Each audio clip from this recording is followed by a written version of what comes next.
Reporting from the line of fire is about instinct. It's about sensing the hostility and standing your ground for a bit longer. It's not a story of courage, but a revelation of the disguised. So you see what others can't. We on Ground Report, the edge of reportage.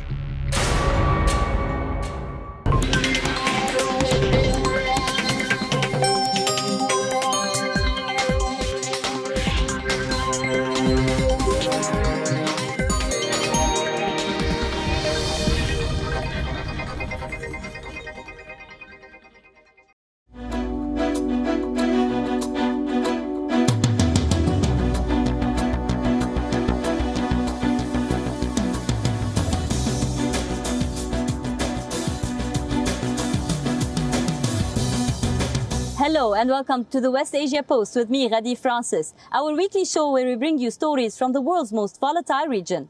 According to watchdog reports, Israel is moving ahead with the construction of thousands of homes in an illegal East Jerusalem settlement. This now threatens to cut off pieces of the city claimed by Palestinians. Interestingly, it comes as the Israeli Prime Minister Benjamin Netanyahu said that he had a warm conversation with the US President-elect Joe Biden. Now, what will this mean for the future of Palestinians? Would the Biden White House bring any change? We take a look.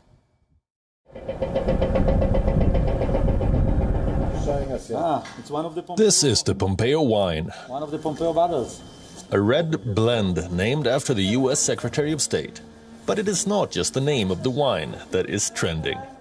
Instead, a tag trending #made in legality on the label's top right corner that is equally important.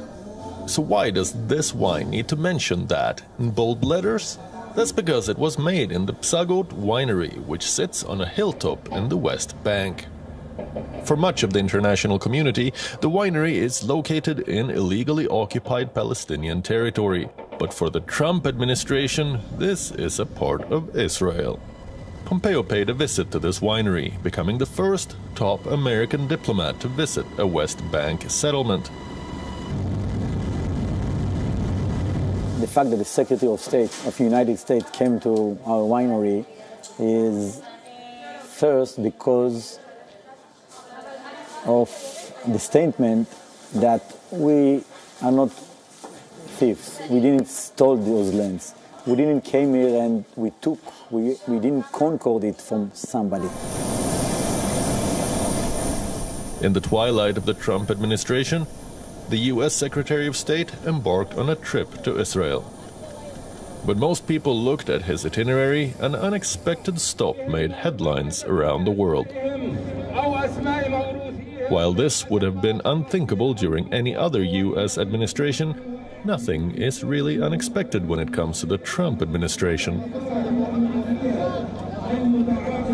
The Israelis, and we've made clear the Israelis have a right to defend themselves.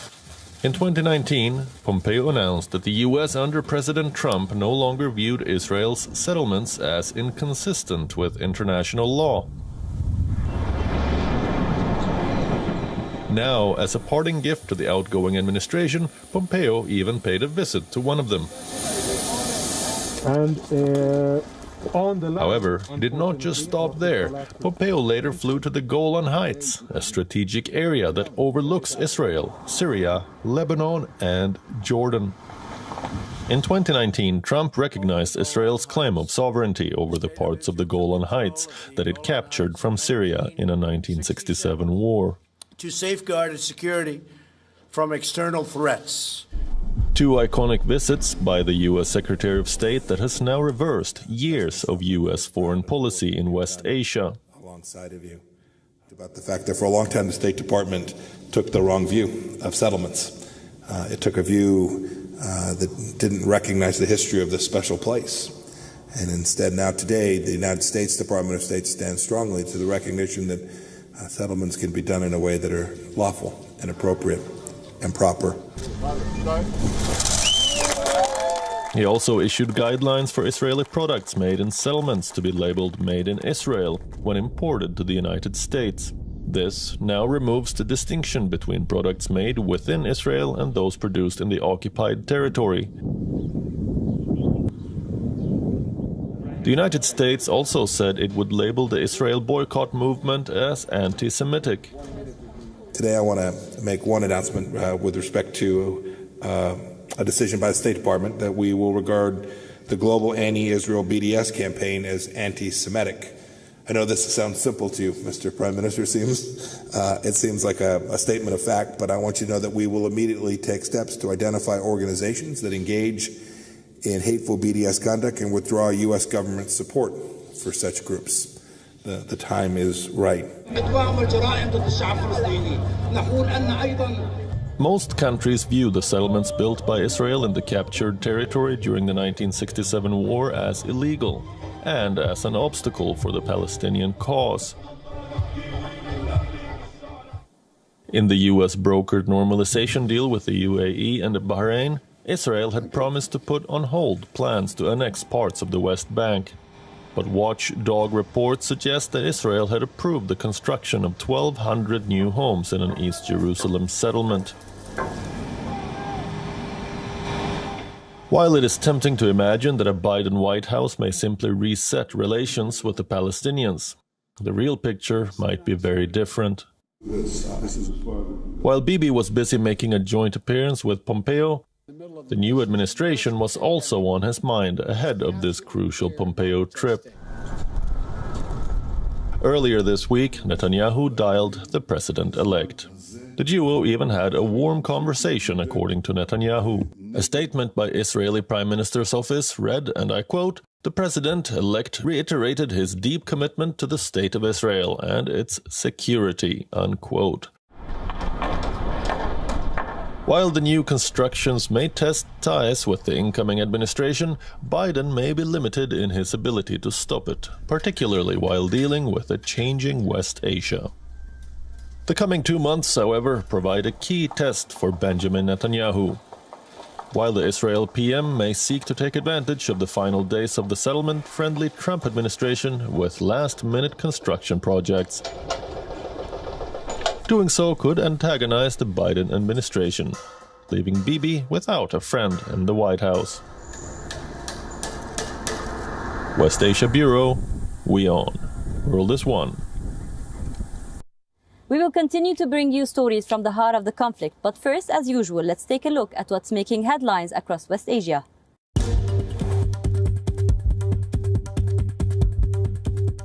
According to Iran's state media, the country's elite revolutionary guards have added a warship capable of carrying aircraft, missile launchers and drones to its naval fleet.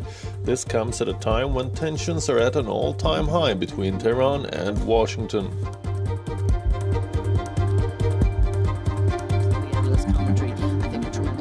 Saudi Arabia calls on fellow OPEC Plus members to be flexible in responding to oil market needs. This comes amid another wave of COVID infections, which could hamper demand and depress prices once again.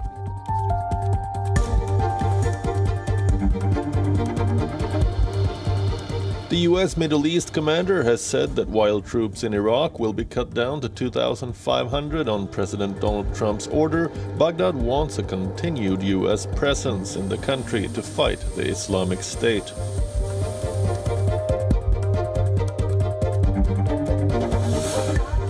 According to reports, Saudi Arabia has told Yemen's Houthis that it would sign a United Nations proposal for a nationwide ceasefire. This is only if the group agrees to a buffer zone along the kingdom's borders. If a deal is achieved, it could become the biggest breakthrough in the conflict.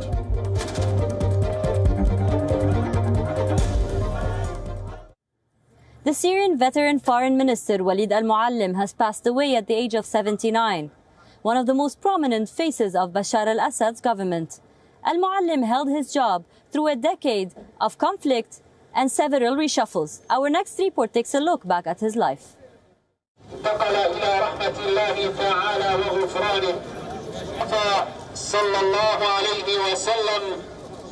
Walid al-Muallim was born in 1941 to a Sunni family from Damascus. His career in the diplomatic service started in 1964. However, Muallim rose through the ranks to become the foreign minister in 2006, a close confidant of Hafiz al-Assad and then his son Bashar al-Assad. Muallim was known for his loyalty and hardline position against the opposition. The veteran diplomat also became the deputy prime minister in 2012. Many who knew Muallim over the years have described him as soft-spoken and diffusing tensions, often with a joke. The public face of Assad's rule to the outside world, Muallim was branded a traitor by the opposition for supporting the violent crackdown on protesters at the beginning of the conflict in 2011. Thousands took to the streets that year, demanding an end to the Assad family's decades-old rule. The protesters later escalated into a full-scale civil war, but Muallim has been a staunch defender of Assad's actions.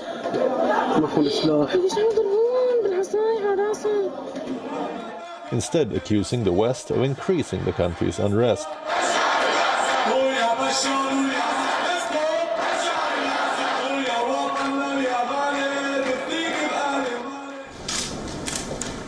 He also saw his country tilt further towards Iran and Russia, who have helped shore up al-Assad's rule and allowed Damascus to regain most of the territory, once lost to fighters.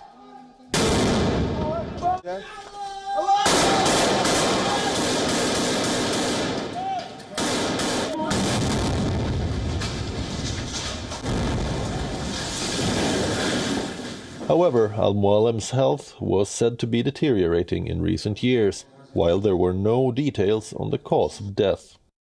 The 79-year-old had been in poor health for a long time, with heart problems. While many believe al-Muallim's death is now a huge blow to the Assad government, sources close to the government say that his deputy, veteran diplomat Faisal Mekdad, would replace him as the foreign minister. We have achieved important steps together, and we had hoped Muallim would stay with us until we accomplish what is left in this hard and long road. But Syria has always been giving birth to new generations that take the banner from one other one in order to preserve our country from Western hegemony and from their attempts to harm our just causes.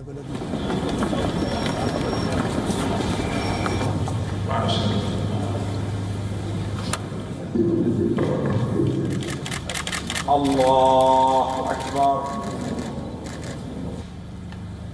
Allahu Akbar. West Asia Bureau, we own. The world is one.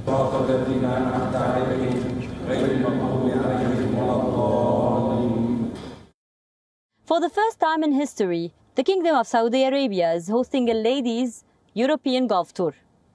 This historic tournament marks the latest push by the kingdom to host major sports and entertainment events. However, these recent high-profile events have drawn backlash, with many accusing the kingdom of sports washing its human rights records. We take a look. Denmark's Emily Pedersen won the first ever women's golf tournament in Saudi Arabia in a tense playoff with a birdie on the extra hole.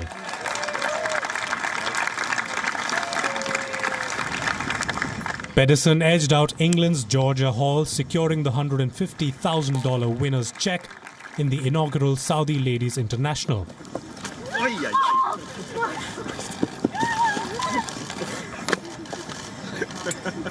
The golf event was held at a country club in King Abdullah Economic City near the city of Jeddah, a scenic golf course alongside the blue waters of the sea. While women players were allowed to wear long shorts in what appears to be a first in the conservative kingdom, most players opted to don pants as a sign of respect for the local customs.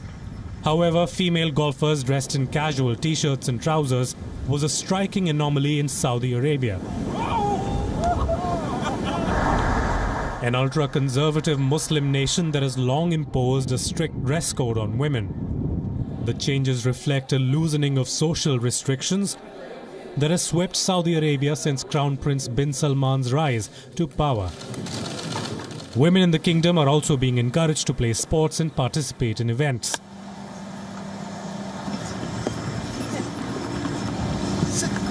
Coming here to actually compete, it's something that I didn't think of in the past few years, and I'm really, really happy and blessed to be playing on such an amazing course and to start something, writing a new page of history in Saudi.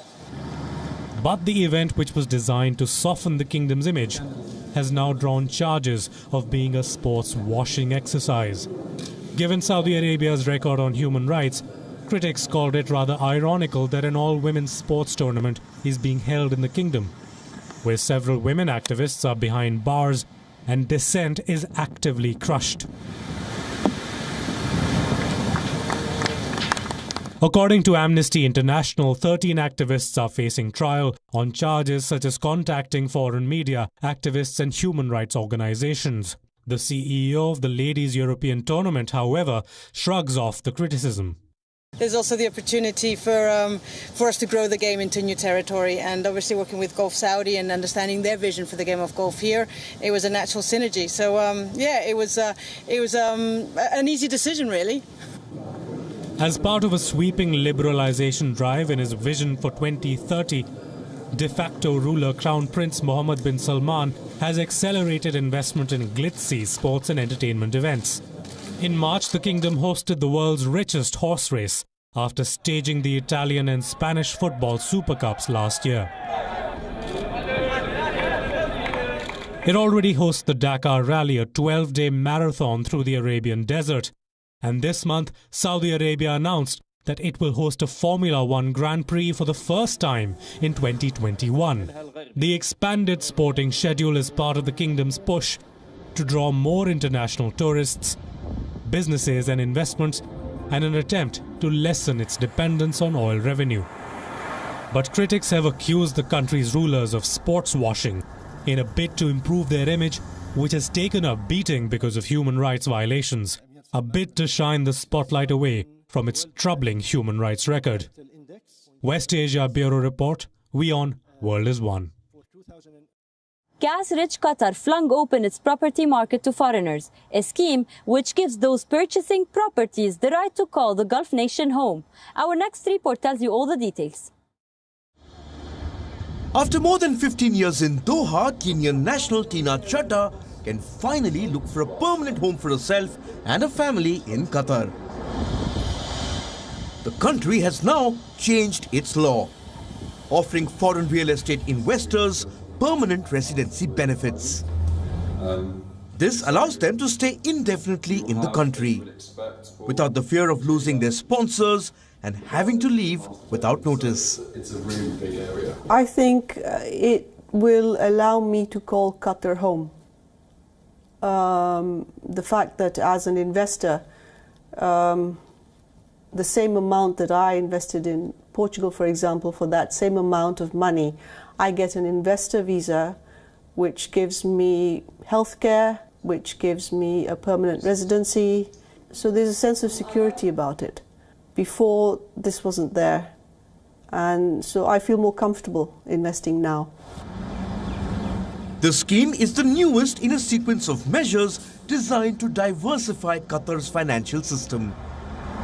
The kingdom is planning to move away from fossil gas dependency and appeal to overseas capital ahead of the 2022 Football World Cup. The state aims to diversify the economy and not depend on oil and gas. And also today we are talking about new capitals, which will bring about a qualitative leap in the real estate market in these and other sectors. Well-heeled people are being invited to think about the glistening seaside tower blocks. Either in Doha's man-made Pearl Island or the model new Lusail Metropolis venture that flanks a World Cup stadium. A $200,000 property secures non-permanent residency for the time period of possession. A $1 million buy gets with it the advantages of everlasting residency, along with free facilities and healthcare. Because of when you look at the 2030 vision of Qatar, the whole idea is to have expats and locals kind of, working together and trying to promote a long-term outlook for Qatar. And I think in order to do that, you are going to have to be able to allow expats to stay here for the long term. While Gulf nations have relied on overseas abilities and experience to transform their petrodollars into the area's towering cities, they have seldom made it simple or low cost for expats to make their strikes last. Similar schemes exist elsewhere within the Gulf, however, for a considerably higher outlay. In Qatar's case, it is still unclear how engaging the Gulf nation will be for overseas patrons, especially with its strict curbs on several activities. West Asia Bureau, WION, World is One. Lions being brought up on the roof of an apartment. Yes, you heard me right. This is the story of a Palestinian baker. The man is raising 2 lion cubs in an apartment in Gaza's most crowded cities. Let's take a look.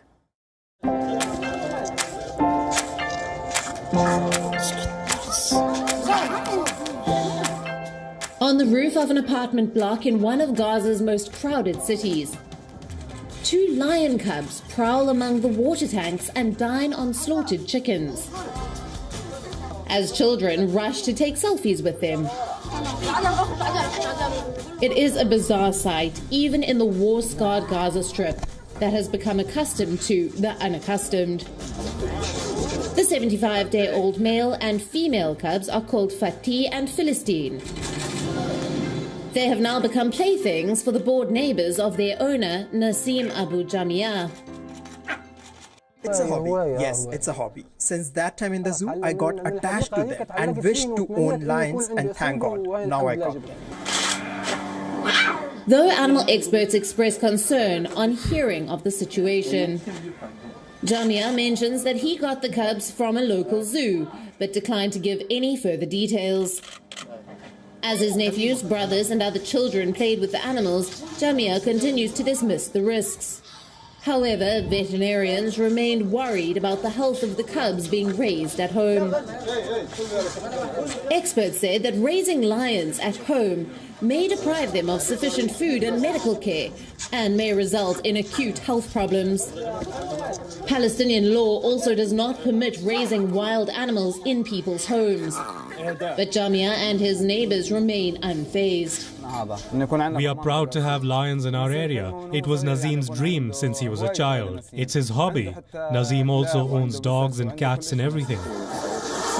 Meanwhile, Gaza's zoos complain of a fall in the number of visitors, which harms their ability to feed and look after their animals properly.